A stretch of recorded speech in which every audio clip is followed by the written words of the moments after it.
The Fallout universe is vast, complicated, and dare I say, even interesting.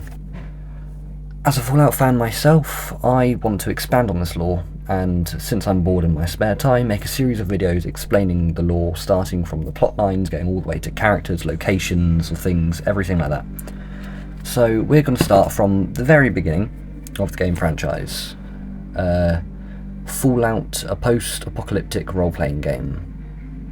Or Fallout 1. Okay, so in the remnants of California, 2161, 84 years after 2077 bomb droppings, is where our story begins with our protagonist, the Vault Dweller, from the ill-fated Vault 13, which unfortunately has run into a rather large problem. The water chip, which is the microchip that controls the water recycling and pumping in Vault 13, has broken, and so Vault 13's overseer, who's the person that runs the vaults, sends the Vault Dweller to get a new one from the wastelands of California. And he kind of goes, "Oh, we need a new water chip. I'm going to send you, the unprepared young male, to go out and die on your journey. Go on, fuck off you go." And so we leave to go and find it. This takes the Vault Dweller to the nearby Vault 15, and then onward to Vault 12, which is located under a city known as Necropolis.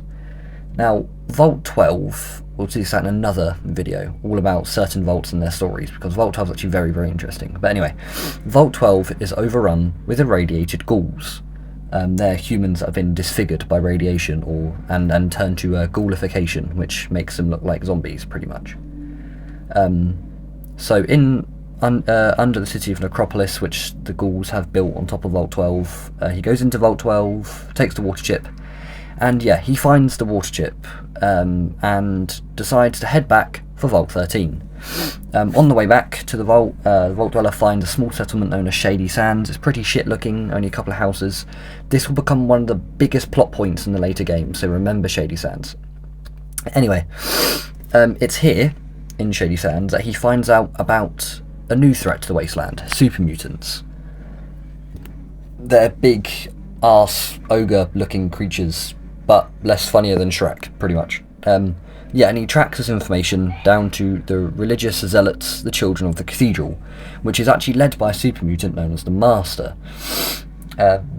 Having this information, he kind of been like, okay, I don't really care, and goes back to the vault.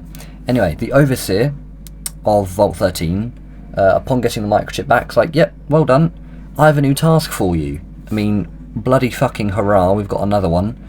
He tasks us, Vault Dweller, with eradicating the super mutants, which, you know, we kind of thought nothing of. Turns out he wants them gone, because the super mutants are actually planning to attack Vault 13.